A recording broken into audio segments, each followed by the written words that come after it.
জুবিন গাৰ্গ নশ্বৰ দাহা এতিয়া আমাৰ অসমত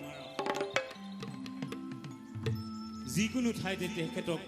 শ্ৰদ্ধাঞ্জলি জনাই আছে আৰু এই নশ্বৰ দাহা ইয়াতে এৰি থৈ আমাৰ জুবিন গাৰ্গ